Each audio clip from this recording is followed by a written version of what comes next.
Hello, my name is Randy Reid, and I am the Executive Director of the National Lighting Bureau, as well as the editor and publisher of the Edison Report, which is delighted to co-sponsor the NLB's annual Lighting Forum. We are here at the studios of the forum's other co-sponsor, the International Brotherhood of Electrical Workers, where I am moderating 5 panel discussions. This panel is entitled The Importance of Near-Infrared in the Color Spectrum. Our panelists are Scott Zimmerman of Silas and Robert Soler of Bias Lighting. Gentlemen, welcome. Okay. Scott, I'm going to start with you. You were gracious enough to send us some slides before this, and the first slide that will show our audience, acute versus chronic effects. Study finds link between LED lighting and breast cancer. Another headline, LED's blue light is dangerous. Another headline, blue light has a dark side. Light as a medicine, researchers explain how. Tell us kind of your position on blue light and near infrared. Well, I mean, what I started doing is I started working in this area, and there's basically 2 silos that have occurred. There's the lighting silo and the medical industry. And what I was amazed to find is that over the last 10 years, there's been this explosion of research showing that the near-infrared component of that natural sunlight, which makes up the majority of the spectrum, and that we don't see with our eyes, but actually, as I say, makes up the majority of the sunlight spectrum, is doing biological things. I mean, we're talking about over 24 different biological optical mechanisms besides circadian that is going on as a function of that the body is using the near-infrared component to actually do. And all these things that we're hearing about blue bad, or any of this other stuff, I believe is fundamentally sourced in the problem that we are not providing natural sunlight. We are providing a visible representation of natural sunlight, and that the other part of the spectrum is what we're actually missing. But you provided a graph to us that kind of shows the history with the incandescent bulb, then the fluorescent bulb, now the LED, and you show rates of autism increasing. You show rates of skin cancer increasing, myopia increasing. But how do you draw the conclusion that those increases, which are real, are because of light? What I did is I started developing, every correlation is not a root cause, but every root cause has a correlation. So Okay. once you see correlations, you start looking at, say, okay, what could be the possible optical mechanisms? And that's what I'm telling you is happening in the medical community. The medical community is showing that near-infrared reduces inflammation. It actually suppresses some proteins. It actually increases your alpha wave output. Well, what's that mean, your alpha wave output? The brain has various they have alpha, theta, delta, It's gamma. not like an alpha male thing. No. Okay. It's different frequencies of modulation that's occurring in the brain that we can measure. Okay. And what people are talking about now, well, blue gives us an increase in gamma type output. Well, near-infrared has been shown to actually cause a decrease or an increase in the alpha, which is more associated with relaxation. You know, it's a little bit of common sense in some ways. When you're standing around a fire, you feel more relaxed. Well, the majority of the spectrum coming off of a fire is near-infrared. And so there is this other side. There's the visible effects that everybody talks about with circadian and things of that nature. But there's this entire other set of biological effects that are occurring in the near-infrared. And what I did is I started developing mechanisms to actually measure or quantify the effect, because I believe in numbers. Okay. And so what I did is I took and started modeling the body in the near-infrared, and it was just amazing in some ways because nobody had ever done it.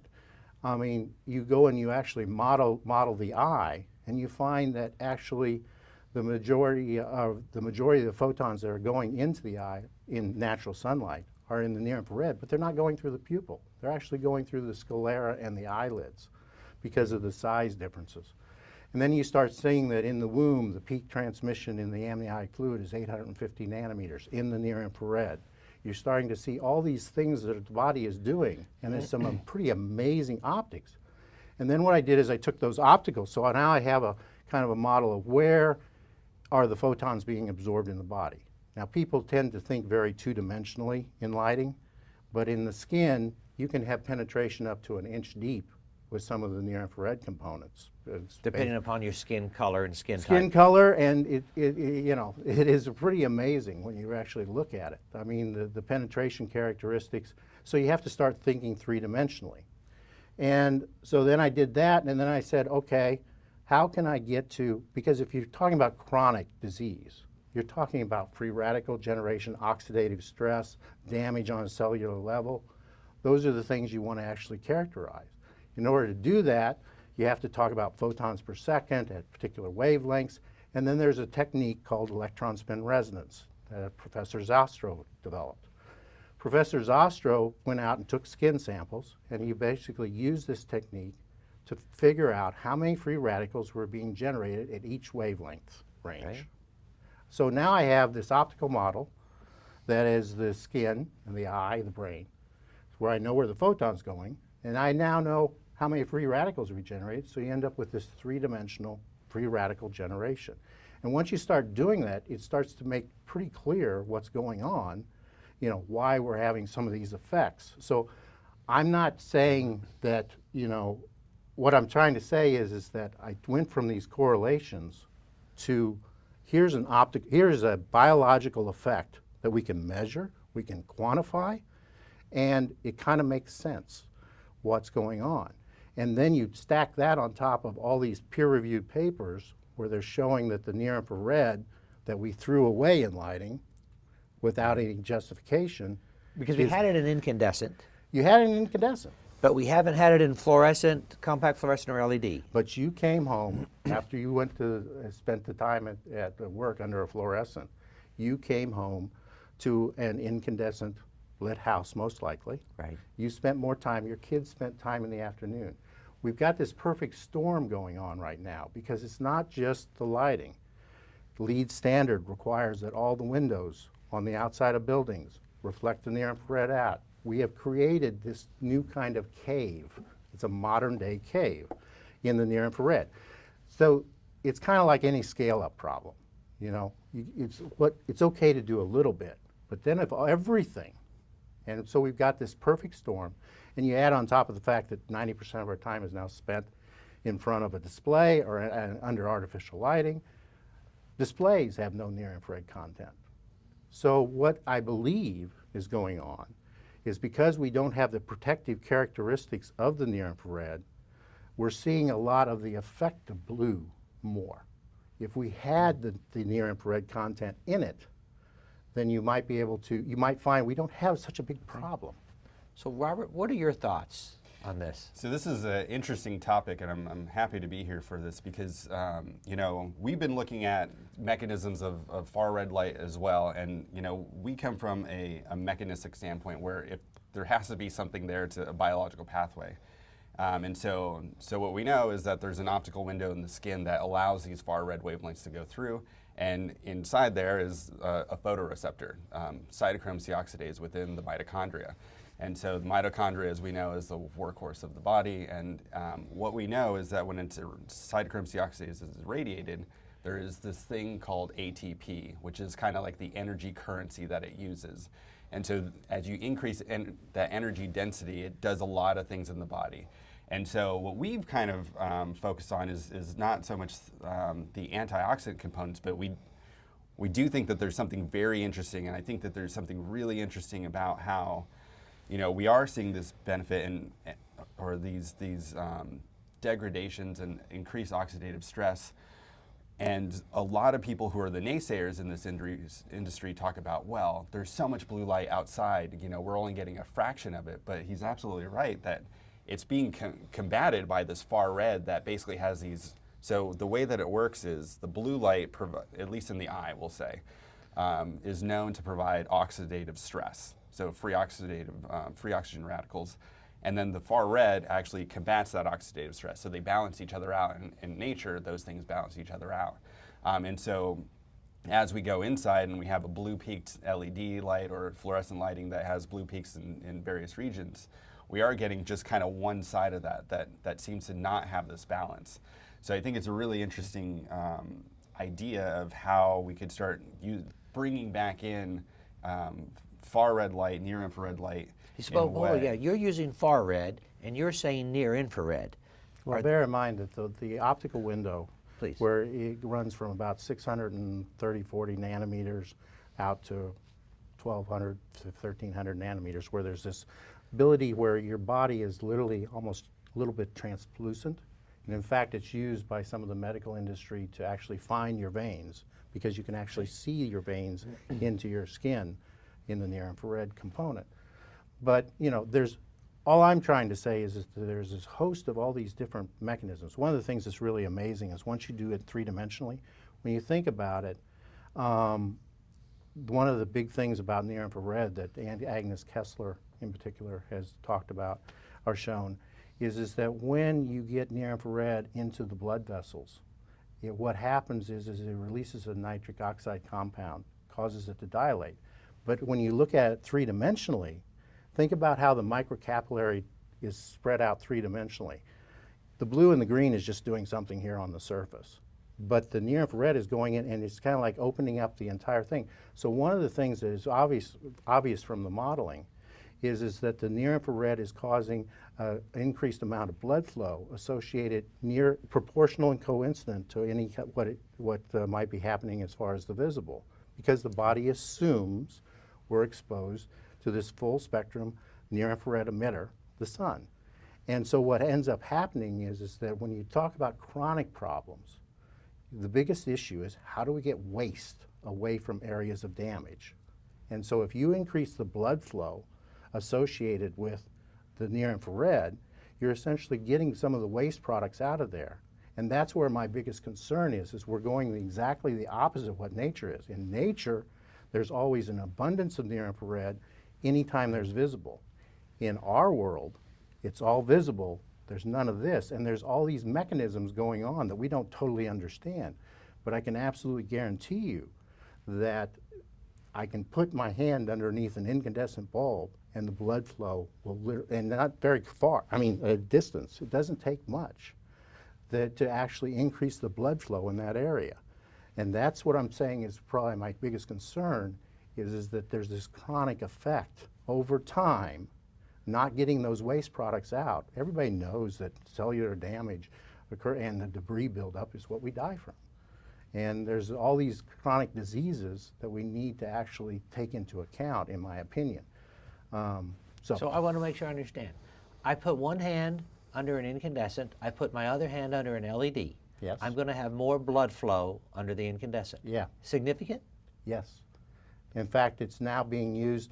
NASA just had granted $800,000 to Honolulu.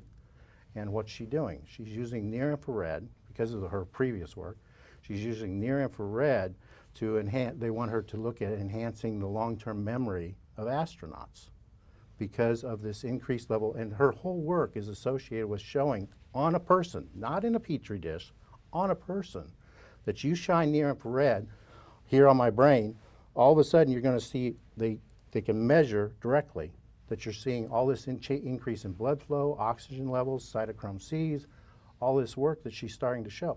So that's going on. That's the body uses those things, in my opinion, to deal with a lot of the chronic diseases that we're seeing kind of pop up right now. And it's not saying it's the only risk issue. We're living longer. There's all these great excuses. But I have shown, with the research we've done and with all the research that's going on in the near-infrared, that there is biological mechanisms that can explain some of what's going on, and we need to take it into consideration. So you're familiar with the filament bulb, which is an LED. Does that have any infrared? Yeah. I mean, it's a kind of an interesting, what Silas is doing, and what we're doing is we're basically, the incandescent bulb is not good because it's really lousy at generating blue and green. And you have to drive it really hard up to the melting point of tungsten. So therefore, when you do that, it essentially has a low life. But now LEDs are really great at generating visible.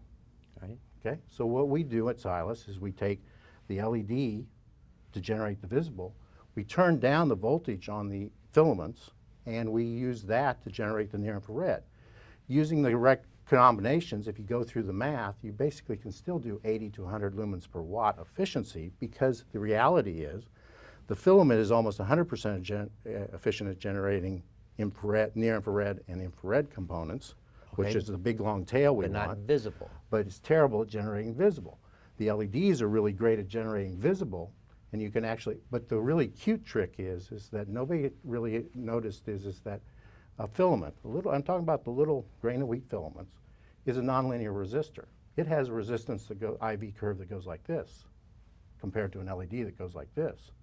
So what you can do is you basically use the filament as a nonlinear resistor, and you can linearize the IV curve, eliminates the need for a constant current driver, eliminates the need for basically any PWM, and gets you back to something that's much more like an incandescent bulb, but you're getting the benefit of the LED.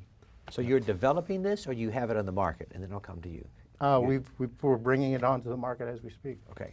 Yeah, I can show you a sample if you want. Yeah, I just wanted to jump in there to make sure I answer your question, which is that the standard filament bulbs, LED filament bulbs that you'll see Yes. at Home Depot. And that's what I was asking yeah, about. Oh, do I'm not sorry. Have Okay. the far red wavelengths Okay. that he's talking about.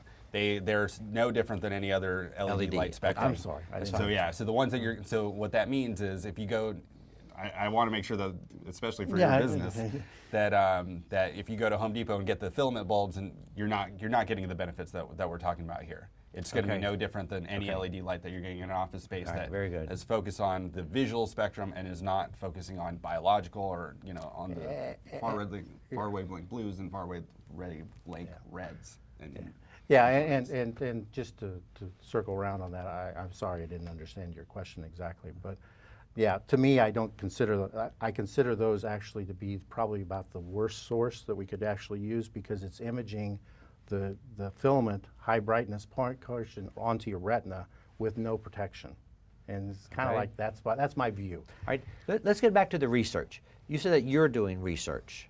And from what as best as I can tell from talking to people, the lighting industry is skeptical of your claims.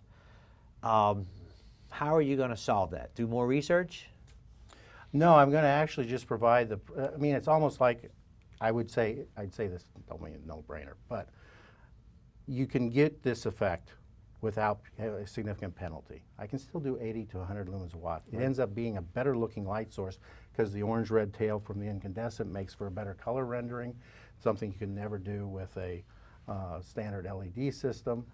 And I think that there's this change that's starting to occur. If you look at the people growing pot, they're adding 750 nanometers in. Why? Because it increases the actual flowering characteristics. We've done studies that have shown that we can do the same thing by just adding a little incandescent in. What you're starting to see is animals. They're adding near-infrared over in Europe now because it actually reduces the cannibalism within chickens and things of that nature. And I'm sorry, but there is both physiological and behavioral effects that are associated with the near-infrared. And what I'm finding is that the medical industry, they get it. I mean, they're generating all this research that's showing that the near-infrared is doing stuff. I'm simply walking in with a model that says, here's the free radical generation, and all of a sudden you start seeing why it's happening. You know, blood vessels are expanding.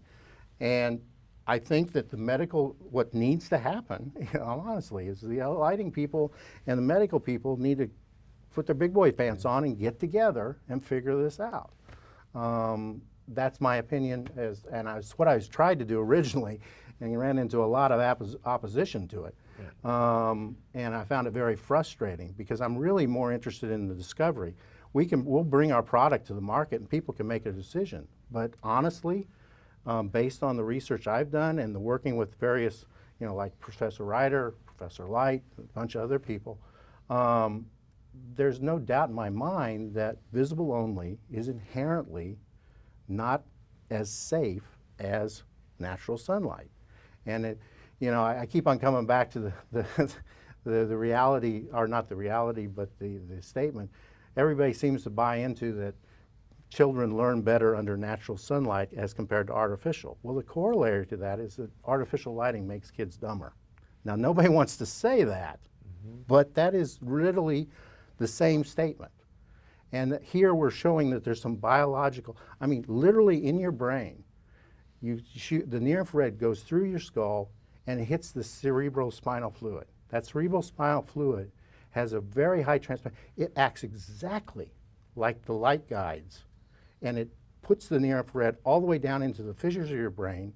And if you look at the gray matter, it literally coats around the outside of the brain, works out optically perfectly. And those kind of effects, you know, the medical community didn't understand the optics enough to understand that was going on. The lighting community doesn't understand the biology well enough to know that it's important. So we're late 2019. Mm-hmm. Where do you think we'll be in 5 years? Will we be mainstream with this? I don't know. I mean, I'll be honest with you. I've been in a 2-year process.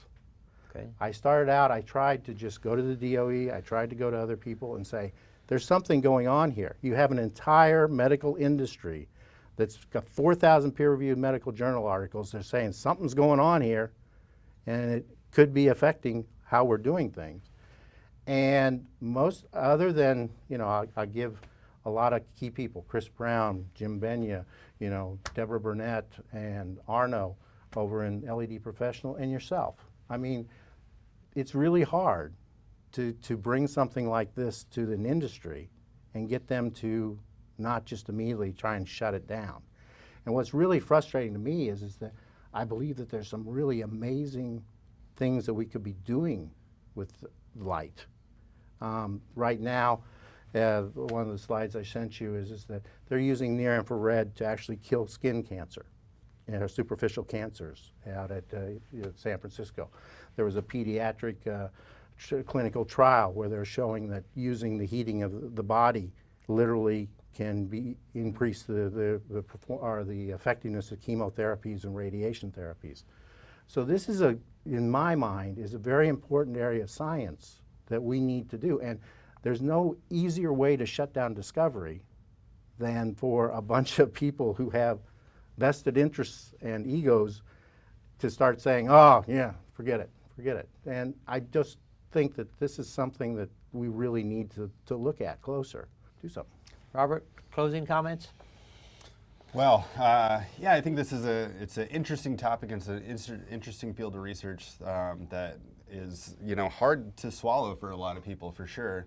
But I think that there is something interesting there, and we would be naive to think that we know it all to say that this isn't something that we need to look further into. So, you know, we talked about products. So what we do at BIOS is we focus on sky blue, and then we also throw in some far red because we think that this thing is also important from a circadian standpoint. That it basically communicates daytime to the rest of the body, where the pathway from the retina is a much slower one. And so I think that there's something important from a circadian aspect too that I think that is being largely overlooked. So I wouldn't be surprised 5 years from now, you know, is it going to be mainstream? I've learned that the lighting industry is pretty slow, but Right. But I think there's something certainly interesting about and intriguing about this topic. Closing comment? I would just say that, you know, to implement it and bring it back is not nearly as painful as everybody thinks. And you end up with, in a lot of ways, a better system, simplifies the drive characteristics. So there's really not other than it gets in the way of what's out there, it's not really that difficult to implement and bring back. It wouldn't be that difficult for the leads people to look at how can we bring in some near-infrared instead of just reflecting it all out. It would be nice to have a conversation about how children could benefit from being outside occasionally in the right conditions and not slathered with a bunch of sunscreen. So I would just say in general that implementing it is not so painful. You end up with, in my opinion, a better product, simpler, more direct. One of the things I always loved about Edison bulb, it used the least amount of material. It was super simple and, you know, very cost effective and easy to manufacture. Now we're getting kind of fancy with all these different things. I was at a talk by Lockley, And he was to a bunch of lighting designers, and he was giving his presentation. He goes through all this stuff, and hey, this light makes you sleepy, this one makes you bright, feel alert. But of course, then if you put it in a room that's painted red, blue, or green, Okay. it all goes out the window. Sure. When something gets so complex and so difficult, you might want to go back to the fundamentals and see, well, did we miss something? And I think that's what the bottom line is. We missed something. Okay. Gentlemen, thank you. Robert? Yep. Thank you. Thank you. Scott? Thank Thank you. you.